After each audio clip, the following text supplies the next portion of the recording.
speak. She is fantastic. That's right. And I have known Joyce for longer than most of you are alive. Uh-oh. Pretty close, huh? Pretty close. And Joyce is one of these people that she's such a wonderful writer. And I didn't realize what an excellent speaker she is until she started doing speaking here after she became ordained. She spoke well before she was ordained, but after she was ordained, she really ramped it up. And they drive all the way over from Santa Cruz to be here. I really appreciate that. And Patty, thank you so much for doing the driving and getting here. It's so fantastic when you realize it, what it takes to get up early on a Sunday morning and drive 17 to come to do a talk. I think that is incredible. Dr. Eileen is agreeing, she's nodding, she has the same thing. Joyce is going to be talking about imagination and the power of imagination. And many of you have had problems imagining. Yes. That you just feel like that's daydreaming. Well, there's a big difference in imagining. And we want you to realize that when you start imagining, that's when you bring in spirit. Yes. That's when you bring in that part of God, is into that imagination. And I used to sit in my swing when I was 5 years old and swing around and sing. And I was convinced I had the greatest operatic voice in the world. And my imagination had me with the greatest operatic voice in the world. And when my mother never said anything, she just kind of nodded and scrunched up her nose when I sang. But when I got to the 3rd grade and the teacher said to me, "Dottie, would you just open and close your voice and not say anything? Because you've got a very bad singing voice." And for me, I thought, she doesn't hear the same voice I hear. Yes. Because in my imagination, I'm right out there with the best opera singer around. And you know what? I bet you Joyce is going to tell us some stories like that too. Please welcome the Reverend Joyce Brown.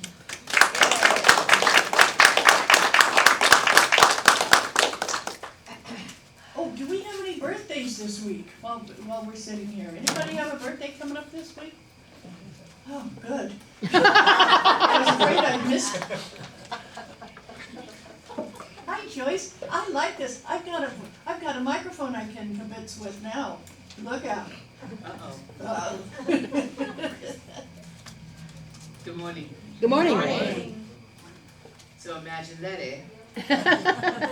That is a good morning. It is. My childhood was full of imagination. And I do believe I learned a lot from the man I always talk about, my father. He had an amazing imagination. And he could come from nowhere. I'm serious with this story. On the moment to end your fear because the tornado was coming.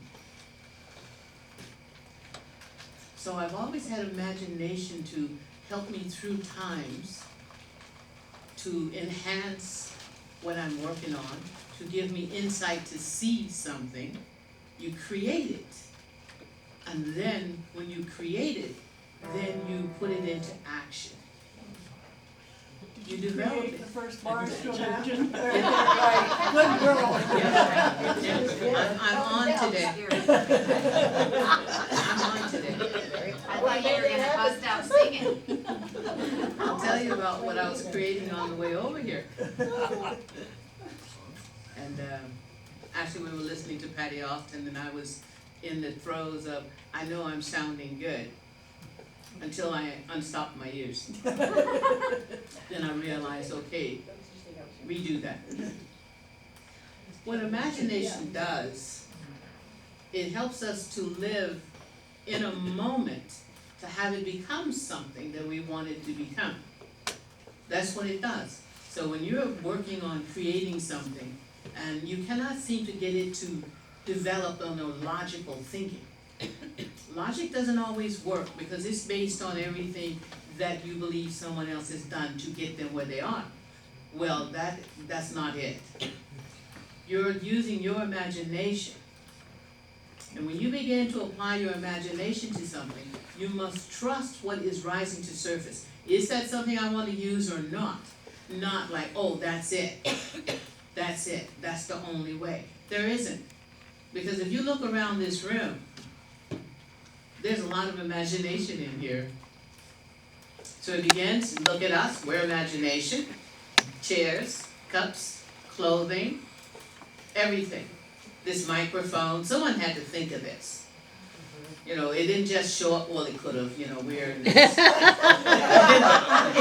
my imagination, everything shows up. But someone sat down and designed this. A bowl that you have your soup out of, your dip, or you drink your water. Where did it come from? And a spoon. Before there were spoons, we had hands. You see, imagination is unlimited. We only limited ourselves through, again, going back to being practical and logical. And you'll say, I wish I had thought of that. That's about as far as you're going to go. Because you see, wishing doesn't work when you're talking imagination. Imagination is applying something so deep inside of you that you probably don't have a name for it. So I'm going to just call it, you are a creator. Now, what is your creator doing? Let's say your creator is using what I'm going to call your subconscious mind. And the reason why I'm doing this is because your subconscious mind doesn't edit anything you put into it. So whatever you put into your subconscious mind, it is going to work to bring it into what we call reality. Consciousness, awareness, so you can see it, feel it, experience it. All of these are going to happen. And all of these are connected.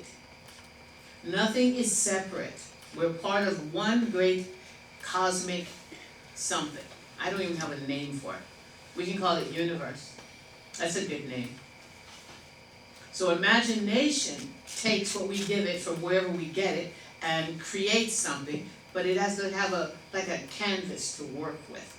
And the canvas, I believe, is our subconscious. And that's a most amazing canvas. So one day, we were sitting in the front room of a house down in Mississippi. The storm is raging. We're all afraid. The sky has turned black. It's raining. There's a wind. All the animals have gone to, the chickens went to roost, the dogs went under the house, everything that could be put someplace where it may be safe, it was done, and there we were huddled. A family of 10. And my father is sitting there with us. And then he said, I'm going to tell you a story. And I love stories. Okay? And he told this story about a lightning bolt and a churn. So my father tells this amazing story. But first he had to go get the churn. So he gets up, he leaves the room, he comes back into the front room. The front room is also a bedroom. On these little country houses, every room does something. And he begins to tell this amazing story about this lightning bolt and the churn and how he got this lightning bolt. And wait a minute, Joyce. Some people here are too young to know what a churn is. Oh, well then they say so. Raise your Oh, hand. don't even make me start trying to talk Southern now about that churn. What a churn is, it's made out of crockery. It is a place to where you put fresh milk and you have something we call the dasher. You know, it looked like a little airplane propeller actually. And you put it in the churn and you push that up and down with the same rhythm. And what it does is it causes the milk to give up the butter, the fat. And so we had a churn. And you have to do that at least 1,000,000 times, I swear. When you're churning, it feels like that. I love doing churning because no one will bother you when you're churning. As a child, you mess up with that, I tell you, the butter doesn't do right. You have to have a rhythm, and you have to hold that, and you just churn and churn. And I would stand there, and I would be such a happy kid. Everybody said, why is she happy? Because I didn't have to go play with them or deal with them. And I would have all these wonderful thoughts going through my head about the churn, with the butter on the hot bread. I was just having a wonderful time. So I had a wonderful experience. So that was my churn experience. So Daddy would go get the churn. He got the churn. He came back, and just to move it along, he came in and he moved the churn, and we heard something rattle in it. And I'm going, ooh. And I wanted to know, what's that, Daddy? He said, that's the lightning bolt. And I wanted to see it. He said, no. If you open it, the lightning bolt will draw lightning to it. I said, ooh. So let's talk on that baby. So it's a much longer story, but think about that. What my father did was tap into the imagination of every young child there as to what was in that churn. A lightning bolt. And what was outside stopped being in the room. There was no more that black storm out there raging. I was fascinated. I wanted to see that lightning bolt. But the idea that if I open the churn, ever, see, this is not like tomorrow, this is ever, the lightning will come and strike, right? Well, I never did open that churn. And it wasn't until I was just full on grown up, even before I met Donnie. I was kind of sort of mostly grown up then. I said to myself, I said, well, Joyce, see, we only had one churn. And so once a week I was churning butter. Never occurred to me where the lightning bolt had to be while I'm churning butter.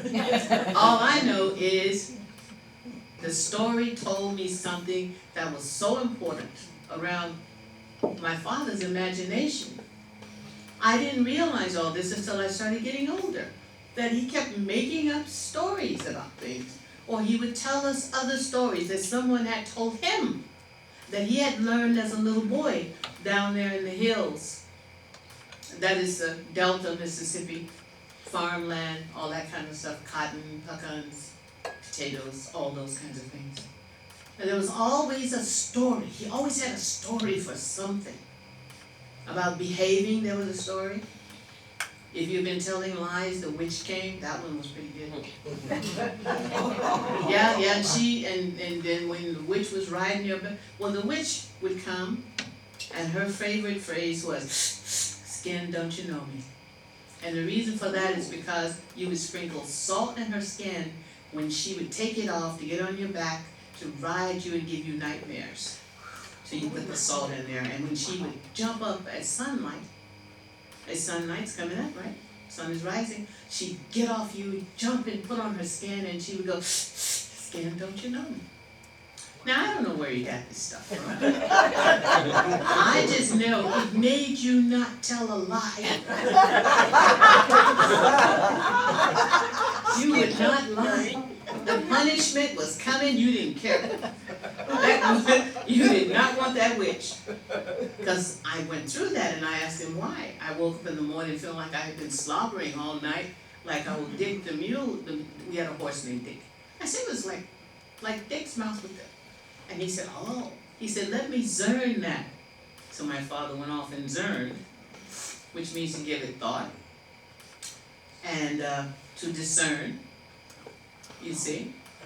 You have to work at that. When you didn't get to go to school to 3rd grade, and you learn a few words, and then you're around a lot of other farmers who did not go to school, but you have a sense of the word. You know what it means, but it gets changed. So instead of discern, he says zern. I understood what he meant. He came back and told me this wonderful story about skin, don't you know me? He told it to all the children. Imagination. Was it imagination? Was it memory? Well, it came from somebody's imagination somewhere. And what was it? It was a deterrent for young children to do things they weren't supposed to be doing. Because if you did it, the witch was coming, and nobody wanted the witch to come. Factor that into becoming an adult. We go around telling things that aren't true. We say things. We create things. And we want them to be real in the face of a whole different reality. We allow for that voice in us, that imagination that is just pushed by the subconscious to create this story that says this is true in the face of a whole different reality. It becomes our imagination. I grew up hearing all kinds of things, and everybody does. The thing to remember, if you do not remember anything else, your subconscious mind does not edit. And I'm being serious. It is not going to go back through and say, oh, wait, that didn't happen Tuesday. As far as it is concerned, it did happen because you are believing it happened. You're giving it emotion that said it happened. You are in it because you wanted that to happen for whatever reason. And your subconscious is not going to go against it. It is going to grow it into a reality or an experience. Sometimes we call that gossip. There's all kinds of fun names for imagination has gone awry. And one of the words is gossip. Someone started a story and the next thing you know, you slept with half the county. Who's that person? I know who that person is. Well, we won't go there. Just one of her descendants may be listening. May tap in the CCO and say, did Joyce C. Brown say that? You think about what we're capable of doing, whether it is what I'm going to simply call positive or negative, is amazing. We've had a lot of wonderful things come about. Absolutely beautiful. Incredible. And by the same time, we have done so many things that are very destructive and hurtful. But it all started somewhere in someone thinking of something that may have been taken and used in a whole different way. Right now we call it nuclear and atomics and all kinds of names that became before one went before the other. What science can do is amazing, but it's how it's used. Somebody had to imagine something, to look up at the sky or look out at the space and think about something, and to have a vision or have a dream and put it together and discover that it works.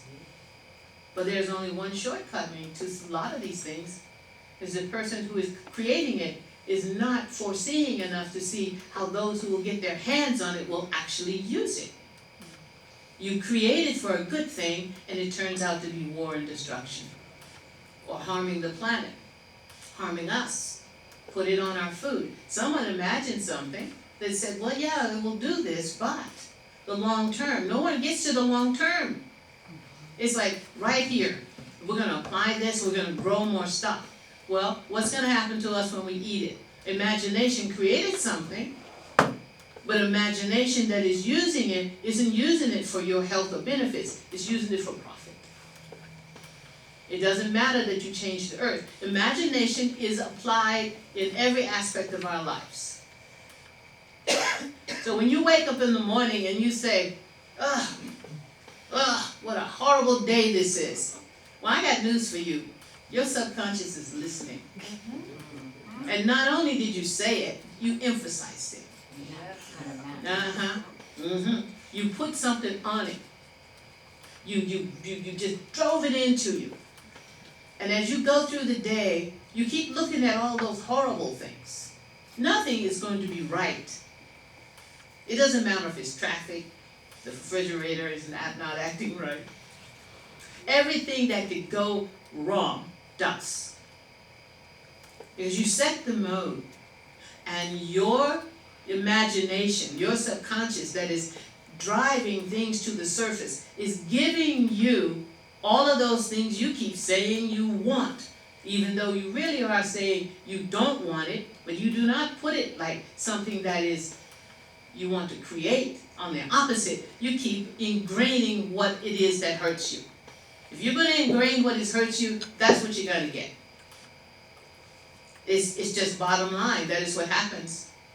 And our imaginations are true to what we put into it. It is actually true. It doesn't do anything else. And imagination is so amazing that we can take that and create some of the most amazing art, pottery, clothing, beautiful things, absolutely incredible. And then we can take that same imagination and destroy all of it. Like I said, it doesn't edit. You see, we want for ourselves to be somehow exempt from things. But we can't be when we have a process of ingraining information into us that may not be for our benefit. So, I knew someone who always told me that her back was killing her. So, me, being who I am, I would say, well, have you ever thought of telling your back something else? She said, no. I said, okay. So one morning she woke up, couldn't move without excruciating pain. Doctor made a house call because she couldn't move. Anything she did, incredible pain. She was very happy. I talked to her. I said, what do you mean? She said, well, I told you. Didn't I tell you? My back was killing me. I said, yeah, but you never thought to tell your back that it wasn't. That my back feels good, my back is healthy. Or that you just like your back. She hated her back and her back was killing her. So the subconscious decided to give her, after years, what she kept saying she wanted. So, put it all together.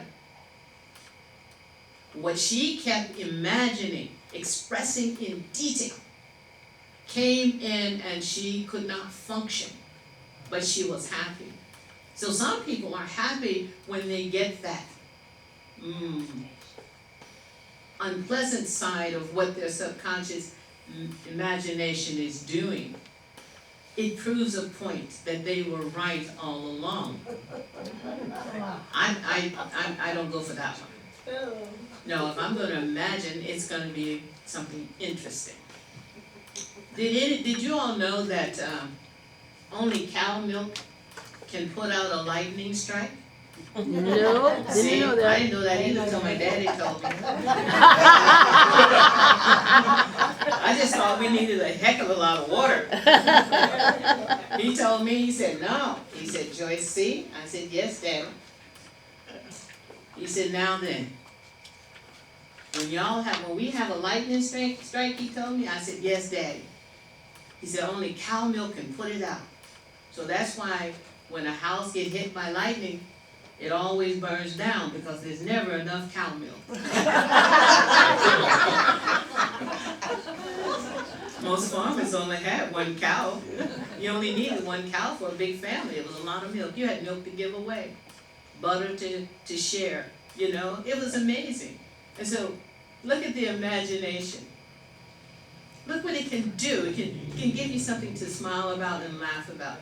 But on the opposite side, it can give you something to feel bad about and have pain and sorrow. Not everything fits into these two categories. I know that. But I've learned enough to know that when we are dealing with things that we are creating through our imagination, we can undo it. Took your imagination to create it. Now let your imagination recreate. It's not limited. It is just not limited. For example, for those of you who like to daydream, well, I was always getting in trouble for that one because daydreaming was a lot more fun than what I was doing. But then teachers would catch you at daydreaming and punish you or shame you and tell you were wasting time, that you were just doing something that was pretty stupid and it didn't show that you were very smart. There were teachers that were very humiliating to children that were daydreaming because they were telling children that you're just wasting time. And then you look at Some of those daydreamers went on to become wonderful musicians and artists, creators of beautiful things and helping humanity. But they had to go through some tough times as children because of what an adult said, who had no concept that when you are daydreaming, you are imagining and you are seeing beyond what is in front of you. I asked someone once, I said, well, what's between your eyes and your hand? What's in the space? And they said, nothing. I said, okay. I said, what's between your eyes and through that window and that big tree over there? Nothing. I said, nothing. They said, nothing. And they said, well, what do you see? I said, I see worlds beyond worlds, beyond worlds, beyond worlds. I see all kinds of fun and interesting things. I can even see my past. I can see my future. I can see my father. I can see my siblings. I said, I can look in there and see all kinds of things because I'm using my imagination to recreate what I want to recreate. See, I don't recreate things that hurt me. I can tell you about it, but I'm not sitting up here saying I gotta go have that. It's a part of the journey you're just sharing. This is something that happened, but I am not doing it because I want it again. But when I am creating something new, and I am reaching inside to have something become something, I want that, and I'm seeing it, and so I write it down. I make my little notes. I even try to do little sketches to give myself a concept of something, and I hear the voice says, that will work. You need to finish it.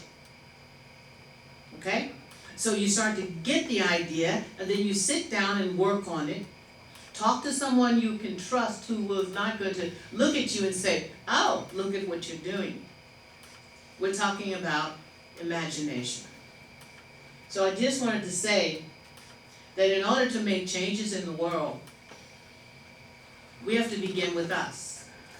If you're going to look outside of you waiting for someone else to fix it, you're not going to get that. It starts with you changing your world, how you want to imagine your world to be, and begin to live that world and let that express itself out. Let that become shared. Share it with those you trust, share it with those you feel will listen, or just write about it. If you're on y'all who got your Facebook and all that stuff going, put it there. Whatever you want to do with it, do something with it. But if you're waiting for someone else who is busily doing something that is for them, what they're doing, to want to do what you have imagined, chances are it's not going to happen unless there's a tremendous profit involved somewhere along the way. For someone who says, yes, I can handle that. But when you want to do things that we call humanitarian, that you're just coming from compassion and gratitude and heart, and you're imagining it, you have to put it into motion. If it's humor, it's art, it's science, you want to invent some new way of working with what people call grasses that they say there's no benefit for, but you say we can weave with it. Where do you think baskets and cups came from? You see? It didn't just show up out of a little shop where you can go and give somebody $15, $20 for a cup. Right? Right. So imagination is who you want to be. I'm going to actually read this. What? Yeah, I know. You're gonna read what you wrote? Yeah, I'm going to read this. Well, I'm standing back because I forgot my glasses. Be the imagination you want to be and to live in the world you create every day. That's what I want to tell you. Thank you.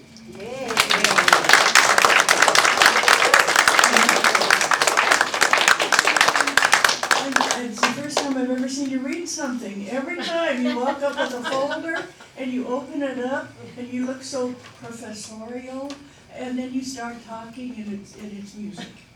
And then you close the folder. And today you read something. Well, occasionally she sorts through it looking for I'm going something. to have to work on that. You know what? That's not anything I ever imagined was gonna happen.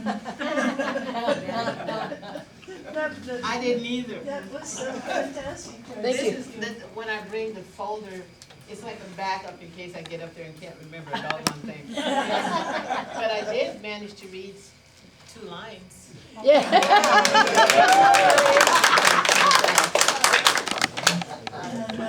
Thank you. Well, wait just a minute, Amy, I want to talk about this, just a minute. When we think about imagination, exactly what Joyce was saying, we seem to downplay it. And without realizing everything starts that way. Is there somebody having an imagination? Yes, Anne? I was thinking like imaginary friend when you're a child. That could be your guardian angel, that could be your spirit guide speaking to you. I never discouraged my son from his imaginary friend because I would always ask him, what did he teach you? What did you learn from them today? Right. And yeah. Yeah, Amanda. So when I was little, I had an imaginary friend, which turns out to be my spirit guide. Some of you may think that, well, it's a weird name. Her name is Slimane. And I would talk to her, and my dad's like, "Who are you talking to?" I was like, "I'm talking to Slimane, my imaginary friend." He's like, "She's not real." But when I would be around my grandma and I would talk to her, my grandma was like, "Are you talking to your angel?" I was like, I thought she was my imaginary friend. She's like, "No, Mija, she's your guardian angel. God sent her to be with you." That's wonderful. Did anybody else have imagination as a child? Yeah, Sean. Well, I mean, I think I'm half imagination and half human being, or something if that's possible. Half imagination and half what? Human being. Ah, yeah. You know, I just wanted to comment on something. You know, doing past life regression, I'm sure you can appreciate this, Corky. People come up with all kinds of things in a past life regression, and they say, "Well, how do I know it's not just my imagination?" And I always say, "Well, why do you think your imagination picked that in particular? Right. From all the things that it could have picked from, why that specifically?" So I always tell people, the imagination is the gateway to all the other experiences that our soul is having that aren't exactly who you are in this moment. So I can be Sean right now, but then there are all these other experiences that when I'm a child are just normal. And then at some point our brain starts to oscillate a little bit faster and faster until we're about 12, 13 years old and everything starts becoming concrete reality. And then we forget that there's this other world that we're a part of. We're just not focused on it. We're focused on everyday reality. But it's not that that world went away. It's there. It requires the imagination to tune into it. Yeah, that's it. Okay, so think about that. When you hear this song and put yourself in that place of imagination.